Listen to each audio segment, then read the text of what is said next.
Hello friends.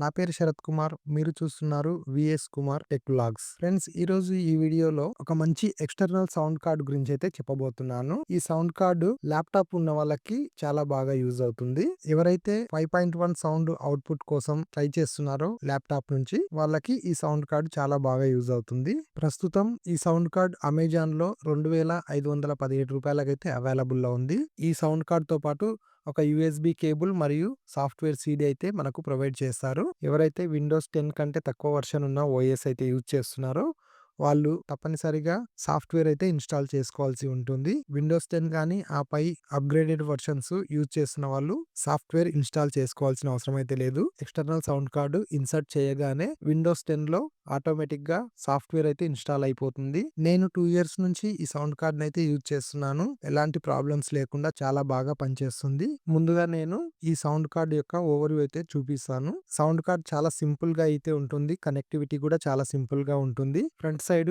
USB cable input ఇవ్వడానికి ఒక port అయితే ఉంటుంది. Back side input and output ports అయితే ఉంటాయి. Front out, rare out, centre and subwoofer ఉంది. ఇక్కడి నుంచి ఆర్సిఏ కేబుల్స్ తో మనము 5.1 సౌండ్ సిస్టమ్ కి అయితే కనెక్ట్ చేసుకోవాల్సి ఉంటుంది. 5.1 సౌండ్ సిస్టమ్ ఎలా కనెక్ట్ చేయాలో మీకు ఆల్రెడీ తెలిసే ఉంటుంది. దాని గురించి వీడియో చేస్తే చాలా లెంతీగా అవుతుందని ఈ వీడియోలో చెప్పట్లేదు. సౌండ్ కార్డ్ ని నేను నా 5.1 సౌండ్ సిస్టమ్ కి అయితే కనెక్ట్ చేశాను.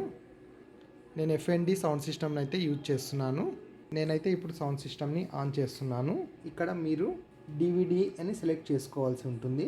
ఓకే, డివిడి అని సెలెక్ట్ చేశాను. ఇక సిస్టంలో ఎలా కాన్ఫిగర్ చేయాలో మీకు చూపిస్తాను. ఆల్రెడీ నేను సౌండ్ కార్డ్ని నా సిస్టమ్కి అయితే కనెక్ట్ చేసి ఉంచాను. సో ఇప్పుడు సిస్టంలో సెట్టింగ్స్ ఎలా చేయాలనేది మీకు చూపిస్తాను. ఇక్కడ బాటమ్ కార్నర్లో ఈ స్పీకర్ ఐకాన్ మీద రైట్ క్లిక్ చేస్తే సౌండ్స్ అని వస్తుంది. సౌండ్స్ మీద క్లిక్ చేయగానే ఒక పాపప్ అయితే ఓపెన్ అవుతుంది. ఇలా ఇక్కడ ప్లేబ్యాక్లో యూఎస్బి సౌండ్ డివైస్ను డిఫాల్ట్ సౌండ్ డివైస్గా కాన్ఫిగర్ చేయాలి. ఆల్రెడీ నేను డిఫాల్ట్ సౌండ్ అవుట్పుట్ డివైస్గా సెలెక్ట్ చేశాను. సెలెక్ట్ చేసిన తర్వాత కాన్ఫిగర్లోకి వెళ్ళి ఈ సౌండ్ సిస్టమ్ని నేనైతే 5.1 సరౌండ్ సౌండ్ సిస్టమ్గా యూజ్ చేస్తున్నాను.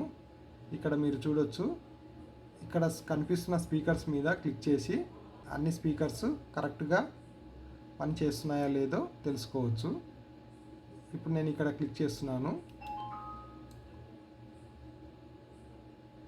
ఇలా క్లిక్ చేయగానే ఏ స్పీకర్కి ఆ స్పీకర్ సౌండ్ అయితే వస్తుంది. ఇప్పుడు నేను ఇక్కడ సెంటర్ క్లిక్ చేశాను. చేయగానే సౌండ్ అయితే వచ్చింది. అలాగే సబూఫర్ మీద క్లిక్ చేశాను. చేయగానే సౌండ్ వచ్చేసింది. సో అన్ని స్పీకర్స్ నాకు కరెక్ట్గా వర్క్ అయితే అవుతున్నాయి. సో నేనైతే నెక్స్ట్ మీద క్లిక్ చేస్తున్నాను. ఒకవేళ ఈ స్పీకర్ మీద క్లిక్ చేసినప్పుడు బ్యాక్ స్పీకర్లో సౌండ్ వచ్చినట్లయితే మనము ఆ స్పీకర్ని కనెక్షన్ చేంజ్ చేసుకోవాల్సి ఉంటుంది.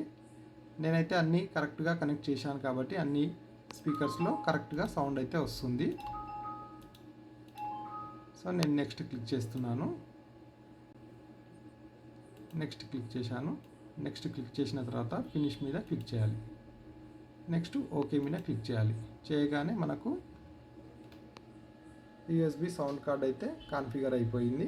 ఎవరైతే మంచి సినిమాటిక్ సౌండ్ ఎక్స్పీరియన్స్ చేయాలనుకుంటున్నారో ల్యాప్టాప్ నుంచి లేదా కంప్యూటర్ నుంచి, వాళ్ళకి ఖచ్చితంగా ఈ సౌండ్ కార్డ్ ని రికమెండ్ చేస్తాను. ఇది ఫ్రెండ్స్ ఈ రోజు వీడియో నచ్చినట్లయితే మీ ఫ్రెండ్స్ అండ్ ఫ్యామిలీ మెంబర్స్ కి షేర్ చేయండి. అలాగే లైక్ చేయండి. నా ఛానల్ ని సబ్స్క్రైబ్ చేసుకోకపోతే ఇప్పుడే సబ్స్క్రైబ్ చేసుకొని పక్కనే ఉన్న బెల్ బటన్ ని యాక్టివేట్ చేసుకోండి. Thank you friends.